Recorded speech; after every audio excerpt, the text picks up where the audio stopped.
Revista en vivo. Y a esta hora está ya con nosotros el catedrático universitario, analista político, experto en Derecho Constitucional, Vicente Solano. Doctor Solano, muy buenas noches. Gracias por acompañarnos. Pues sería importante que usted pueda compartir con nosotros los criterios legales, los criterios jurídicos en torno a esta nueva polémica que se ha dado entre el Ejecutivo y el Legislativo respecto de esta denominada ley antipillos. El presidente, pese a la negativa de la Asamblea Nacional, pues promulgó esta ley, envió el decreto correspondiente al registro oficial para que esta norma jurídica sea promulgada. Él hizo referencia a que no se cumplió con el proceso que se requiere dentro del Parlamento ecuatoriano para la aprobación de las leyes, es decir, un primer debate y un segundo debate, y por lo tanto, vía Ministerio de la Ley, tomó esta decisión. Ahora la Asamblea Nacional advierte a quien quiera que aplique esta nueva norma jurídica, pues enfrentará las sanciones respectivas, y solicita además a la Corte Constitucional que emita un criterio sobre la constitucionalidad o no de lo actuado por el presidente de la República. ¿Cuáles son sus criterios, abogado Solano? Sería importante tener algunas reflexiones al respecto. Bienvenido. Muy buenas noches, querida Rosana. Muchísimas gracias por la invitación y a todos quienes nos ven y nos escuchan por la Antena 1. En efecto, me parece que la situación obviamente está bastante conflictiva en cuanto a la Asamblea Nacional y lo que tiene que ver con el presidente de la República. Generalmente, en teoría política, hay un maestro, José Sánchez Parga, señalaba que este tipo de episodios lo que implican es una pugna de poderes, ¿no? Y evidentemente no acudimos a una situación de ese tipo. No obstante, más allá del conflicto que existe y esta pugna de poderes que subsiste entre el Ejecutivo y el Legislativo, no, hay una cuestión importante que indicar, ¿no? Que es justamente, ¿no es cierto?, cuáles son los criterios que permitan resolver sobre todo este conflicto de normas que efectivamente se presenta al momento, ¿no es cierto?, de esta discusión sobre si es que es constitucional o no la aprobación de la famosa ley antipillos. Yo creo que lo primero que habría que señalar justamente es si es que formalmente, ¿no es cierto?, fue aprobado de manera correcta el archivo, en este caso, ¿no es cierto?, de esta famosa ley.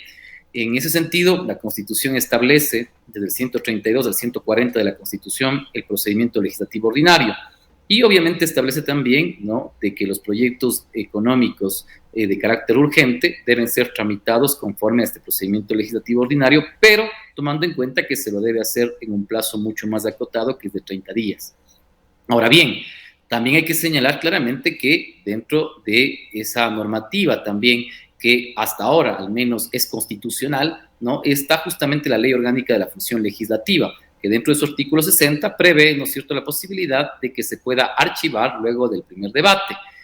Y evidentemente hay un conflicto de normas, ¿no?, porque uno diría que se plantea justamente desde la Constitución que debe ser sometido a 2 debates. Sin embargo, la práctica, diríamos, que ha tenido la Asamblea Nacional en varios proyectos de ley ha sido justamente archivarla en primer debate. Yo diría que frente a eso efectivamente hay un conflicto de normas, ¿no? Más allá de la cuestión política, hay una antinomia jurídica, ¿no? Y la cuestión es que ahora, bajo esto, tendrá que resolver la Corte Constitucional, ¿no es cierto?, cuál es justamente el criterio que debe prevalecer justamente ante la interpretación de estas normas jurídicas y qué criterio debe aplicarse justamente para resolver esta antinomia. El 424 y 425 de la Constitución establecen el principio de supremacía y de jerarquía normativa. Y en ese sentido, pues evidentemente prevalece la norma jerárquicamente superior, que es la Constitución. Ahora bien, y como decíamos, también no es una situación muy sencilla, porque también recordemos que esta Ley Orgánica de la Función Legislativa no ha sido justamente, ¿no es cierto?, impugnada su constitucionalidad, no se ha presentado una acción pública de inconstitucionalidad en cuanto a lo que se refiere al artículo 60. Por lo tanto, también hay un principio fundamental, el indubio pro legislatore, y evidentemente subyace eso también la presunción de constitucionalidad que existe de las leyes y de las normas que integran el ordenamiento jurídico. Entonces, en ese sentido, diríamos así, no es una cuestión tan sencilla. Pero, obviamente, como decíamos, no se ha impugnado la inconstitucionalidad de esa norma y, evidentemente, se presume su constitucionalidad, ¿no? Sin embargo, quien tiene que dirimir aquí es la Corte Constitucional, ¿no? Ahora, doctor Solano, Yo creo que hay varias... Doctor Solano, ¿hay algún antecedente en la Corte Constitucional sobre una resolución en este sentido de si se puede o no una ley que llega a la Asamblea Nacional con el carácter de urgente no cumplir los dos debates, sino que puede ser archivada y negada en el primer debate? ¿Hay algún antecedente de esto o no? Bien, diríamos así que hay antecedentes, pero efectivamente no hay un precedente, ¿no? Yo creo que ahí hay que ser claros. La Corte Constitucional se ha pronunciado en algunos casos, ¿no es cierto? Y se ha señalado por ahí la existencia de algunos pronunciamientos. Pero claro, en eso hay que ser, diríamos, y hay que ser muy técnicos en cuanto a materia constitucional. El caso que se presentó anteriormente y que se habla justamente por algunos abogados constitucionalistas no es un precedente jurisprudencial obligatorio, es un dictamen justamente que se estableció con el anterior presidente de la República, si no estoy equivocado, perdón, con el doctor, Lenín Moreno, ¿no? Que el caso fue diferente, ¿no? En ese sentido, me parece que evidentemente no estamos frente a casos análogos, ¿no? Y yo, en ese sentido, sería muy cauto decir que efectivamente la Corte ya se ha pronunciado sobre un problema jurídico en ese sentido. Sin embargo, claro, en ese dictamen se ha señalado claramente que obviamente se debe tratar en dos debates, se dice sin embargo. Sin embargo, como digo, son dos situaciones jurídicas distintas, ¿no? Y yo creo que no es, obviamente, desde mi perspectiva, no aplicable porque los casos no son análogos y efectivamente ante ello no tenemos además un precedente jurisprudencial obligatorio que le obligue a la Corte Constitucional, incluso en ese sentido, ¿no es cierto?, a reiterar esos criterios. Como digo, lamentablemente, y ahí sí acudimos obviamente a la necesidad de la interpretación de las normas constitucionales y a la aplicación obviamente también de las mismas mediante los criterios que ya ha establecido también la propia Corte Constitucional y además obviamente, como decíamos, bajo el principio de jerarquía. Yo no creo, y ahí estoy diciendo claramente en materia constitucional, que haya un precedente específicamente claro que deba aplicarse en ese sentido. Sin embargo, como decíamos, subyace obviamente un conflicto antinómico, un conflicto básicamente entre normas jurídicas y que debe ser resuelto por la Corte Constitucional porque es la que debe dirimir en ese sentido. Y hay que ser claros en eso también, es que el registro oficial efectivamente no tiene, diríamos así, la competencia de dirimir justamente ese tipo de conflictos. Por lo tanto, en definitiva, aunque es una dependencia, diríamos, adscrita a la Corte Constitucional, no es una, en este caso, no es una institución que efectivamente pueda, diríamos así, negarse, por ejemplo, a la promulgación de la ley por parte del presidente de la República, porque en eso no consiste justamente el boletín oficial del Estado, ¿no? Sino que evidentemente tiene que cumplir con esa disposición, más allá efectivamente de que se impugne o no, de que si es constitucional o no por parte del legislativo, ¿no? Ahora, doctor Solano, en caso de que se haya actuado en contra de la Constitución, esta ley quedaría en los términos que se expresó la Asamblea Nacional, archivada y negada. ¿Esto podría acarrearle al presidente alguna consecuencia? Y yo quisiera ser claro de ahí, ¿no? Me parece que efectivamente al haber esta controversia, diríamos, en cuanto a la interpretación y la aplicación de estas normas, ¿no? Me parece que en definitiva hay que acudir obviamente, ¿no es cierto?, a la Corte Constitucional en primer lugar, como decíamos, para que dirima este tipo de conflictos. No me parece que subyace a ello efectivamente una responsabilidad para el presidente de la República, ¿no? Más allá que efectivamente para él, obviamente, ¿no es cierto?, la interpretación que se está dando justamente al procedimiento que debe aplicarse para aprobación de un proyecto de económico urgente, ¿no es cierto?, de urgencia económica, es obviamente el que está señalado. En este caso, la Constitución establece, ¿no es cierto?, que se debe aplicar justamente por cualquier tipo de funcionario público, ¿no es cierto?, de manera directa, inmediata, también las normas constitucionales. Más allá de que luego la Corte efectivamente, mediante sea la acción pública de inconstitucionalidad o también mediante la vía de la acción de interpretación, que podría también ser otra vía que utilice la Asamblea Nacional, se pueda dirimir ese tipo de conflictos. Sin embargo, yo hay que ser claro, no creo que esto implique obviamente una responsabilidad del presidente de la República, al menos en el sentido jurídico. Lo que sí preocupa, y eso sí diríamos es un tema mucho más complejo de dirimirlo, es que evidentemente el conflicto que tenemos a nivel de los poderes, en este caso ejecutivo y legislativo, generan este tipo de problemas y distorsiones dentro de la creación normativa. ¿Qué quiero decir con ello? De que lamentablemente aquí estamos discutiendo básicamente el tema del procedimiento. cuando yo creo que lo que se debía discutir aquí es si efectivamente la materia que se está, ¿no es cierto?, tratando dentro de este proyecto de urgencia económica era o no el correcto. Porque a mí me parece que más allá del procedimiento, es que la Asamblea debía haber justamente en un segundo debate, ¿no?, para asegurar y aseverar el archivo de manera clara, es también discutir el contenido, porque me parece que ahí sí, yo creo que no cumple obviamente con los parámetros mínimos que debería tener un proyecto de urgencia económica, ¿no?, porque es diríamos así, una ley que tiene muchos propósitos, que no tiene una idea de materia y por lo tanto, diríamos así, ahí más bien me parecería que implica una inconstitucionalidad por el fondo, más allá del procedimiento.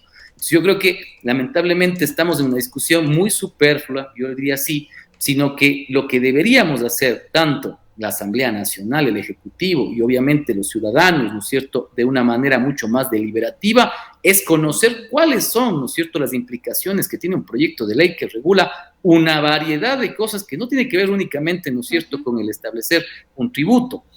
Y obviamente el afán recaudatorio que tiene esta normativa, que yo creo que muy poco realmente tiene de un combate a la corrupción y a los delitos. Yo creo que en ese sentido, aunque tenga, por ejemplo, un nombre de la ley antipillos, como la han establecido en los medios de comunicación y por parte del presidente de la República, yo creo que en definitiva no cumple ese objetivo que mucho se está vendiendo efectivamente por parte de la Presidencia de la República. Y creo que ese es el tema más sustancial, efectivamente. Ahora, doctor Solano, si es que ese proyecto de ley realmente tenía ese carácter económico urgente. Ahora, doctor Solano, en caso de que el dictamen de la Corte Constitucional, luego de esta solicitud que haga la Asamblea, entendemos que la próxima semana recién va a proceder, ahí conoceremos a qué mismo va a hacer referencia y cómo va a estar construida esta petición a la Corte Constitucional, pero en caso de que la Corte Constitucional le sea favorable al presidente de la República y avale de alguna manera lo actuado, ¿qué otras opciones tiene la Asamblea Nacional? Solo una cuestión, querida Rosana, recordando, es en este caso el tema del el precedente, más dicho, el dictamen que se estableció es el 423 UE, que fue justamente contra dos leyes económicas urgentes del presidente Guillermo Lasso, no solamente para aclarar ese pequeño error. Ahora, en ese sentido, decía usted, estimada Rosana, yo creo que hay dos vías que podría utilizar la Asamblea Nacional. La primera, evidentemente, la que ya se hizo uso hace pocas semanas, justamente en cuanto a la posibilidad justamente, ¿no es cierto?, de la posibilidad, evidentemente, de que la vicepresidenta de la República, ¿no es cierto?, sea, diríamos así, tramitado su sumario administrativo y efectivamente, si es que era posible o no, la Corte Constitucional, por la vía de la acción de interpretación, ¿no es cierto?, dirimió esta posibilidad, ¿no? Y efectivamente esa sería una primera vía, la acción de interpretación, que obviamente la Asamblea Nacional tiene la posibilidad de presentarla. Y la segunda, que es la que ha planteado también ya, entiendo, la presidenta de la Asamblea Nacional, Viviana Veloz, que ha indicado que se presentaría una acción pública de inconstitucionalidad. Ahora bien, en el primer camino me parece que la acción de interpretación lo que va a plantear es efectivamente la posibilidad de, en abstracto, justamente señalar si es que hay algún tipo de inconstitucionalidad. Sin embargo, me parece que la acción pública de inconstitucionalidad podría ser una vía mucho más contundente con la finalidad justamente de que esta normativa justamente no se pueda aplicar. Ahora bien, hay que ser claros en esto, estimada Rosana, también. El tema es que la Corte Constitucional tiene o ingresa justamente este tipo de acciones de manera cronológica. Por lo tanto, diríamos así, ¿no?, podría ser que este tratamiento de esta acción pública de inconstitucionalidad, ¿no es cierto?, se demore meses, incluso años.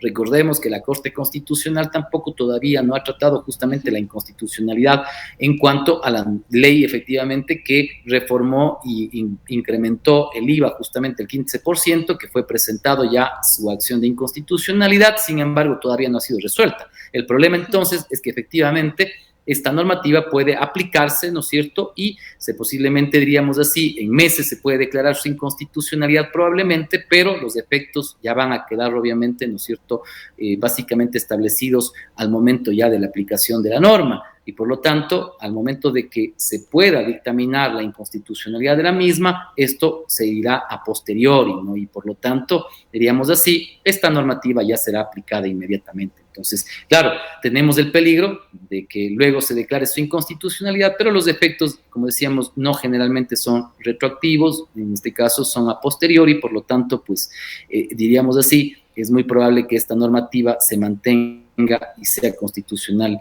por varios meses, incluso por años.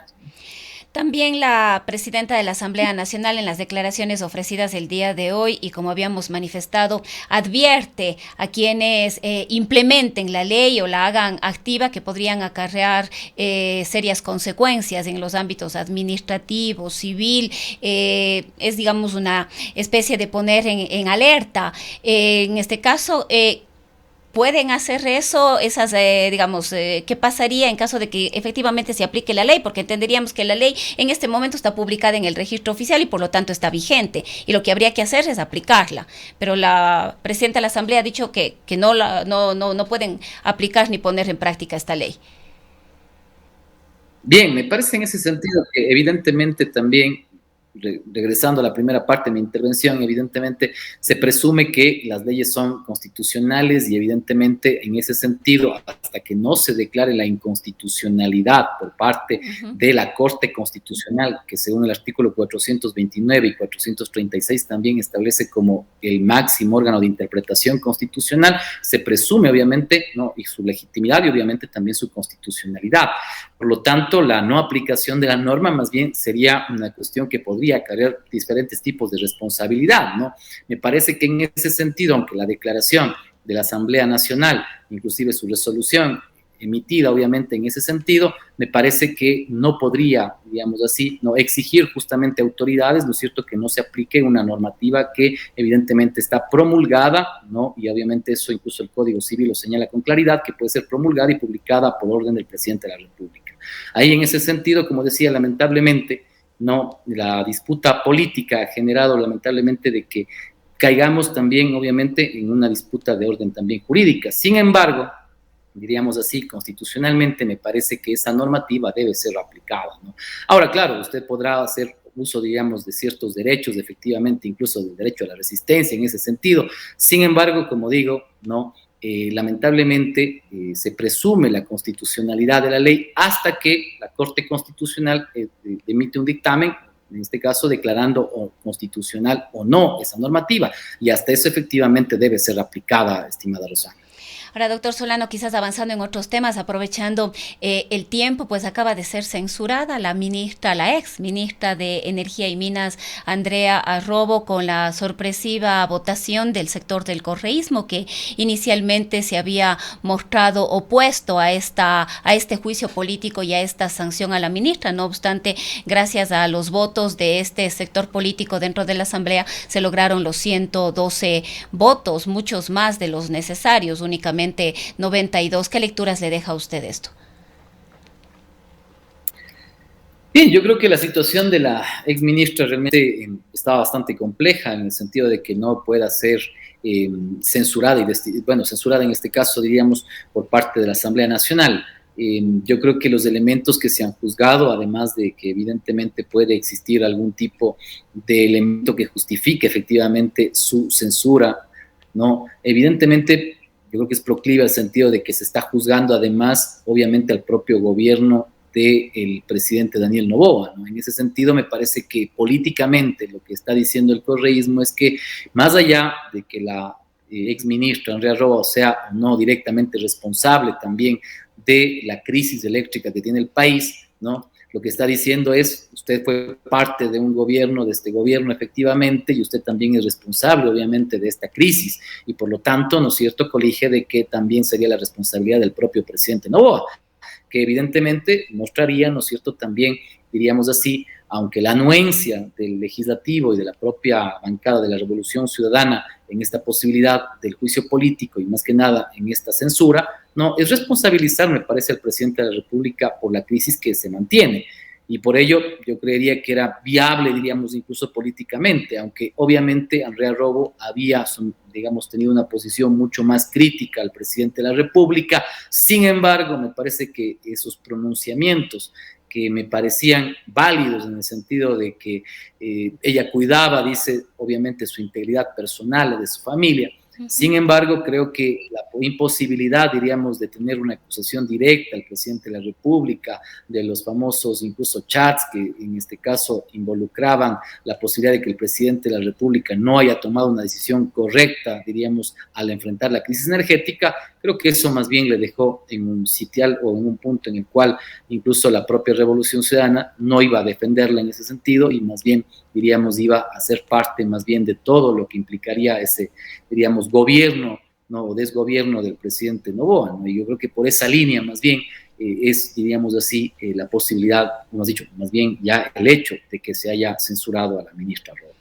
Ahora le escuchamos también a uno de los asambleístas, al asambleísta Peñafiel, si no me equivoco, que decía que después de la discusión y lo ocurrido el día de hoy con la ministra Arrobo, habría los votos suficientes para censurarle también al presidente de la República vía juicio político. ¿Cuáles son las posibilidades reales de llegar a un juicio político contra el mandatario, en este caso por la crisis energética? Bien, estimada Rosana, yo creo que la situación es un poco más compleja, ¿no? El artículo 129 de la Constitución justamente señala que la Asamblea Nacional puede proceder efectivamente al enjuiciamiento político tanto del presidente o del vicepresidente. Primero, obviamente, se necesitaría al menos una tercera parte de los miembros, ¿no? Y eso yo creo que lo hay. Yo creo que la bancada de la Revolución Ciudadana y otras bancadas, probablemente incluso hasta el propio Construye, podrían participar de ese enjuiciamiento político. Obviamente hay que plantear que hay tres casos en los cuales se puede dar el enjuiciamiento del presidente o vicepresidente de la República. Uno, por delitos contra la seguridad del Estado. Dos, por delitos, obviamente, como peculado, cohecho y otros. Y tercero, básicamente, por delitos de genocidio y otros más. Y obviamente, digamos así, tortura y otros. Obviamente, en ese sentido, me parece mucho más complejo, efectivamente, sostener alguna de estas causales. Y obviamente, recordemos que para iniciar el juicio político se requerirá también el dictamen de admisibilidad de la Corte Constitucional. Y además, pues obviamente, luego de ello, si es que se lograra, digamos así, superar los parámetros que ha establecido la propia Corte Constitucional, ¿no? Evidentemente se tiene que proceder a presentarse las pruebas de cargo y descargo y obviamente, ¿no es cierto?, todo el debate que implica el procedimiento de juicio político.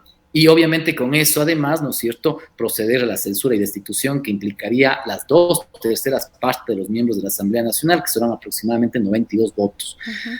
Eso me parece que es mucho más inviable en ese sentido, y yo creo que por ese sentido me parece mucho más complejo, ¿no? Obviamente, como decíamos, es mucho más difícil, es mucho más complejo de que sobrepase además, obviamente, ¿no es cierto?, el tema de los parámetros que ha establecido la Corte Constitucional para un juicio político. Si sobrepasara incluso esos parámetros, me parece que el llegar a 92 votos para la censura y destitución del presidente de la República me parece mucho más complejo en cuanto a la situación de que se avecinan las elecciones y que evidentemente me parecería que es mucho más complejo, ¿no es cierto?, por cuanto incluso las bancadas legislativas y los propios partidos políticos están más inmiscuidos en la campaña electoral que yo creo que ya en definitiva en la posibilidad de hacer un juicio político al presidente de la República y que se logre obviamente bajo el principio de oportunidad política, ¿no es cierto?, lograr esos 92 votos en la Asamblea Nacional. Bueno, queremos agradecerle, doctor Solano, por habernos acompañado esta noche. Muchísimas gracias, querida Rosana. Muchísimas gracias a todos. Una buena noche. Han sido las declaraciones del abogado Vicente Solano. Él es catedrático universitario experto en Derecho Constitucional, en teoría política también, y con este diálogo pues vamos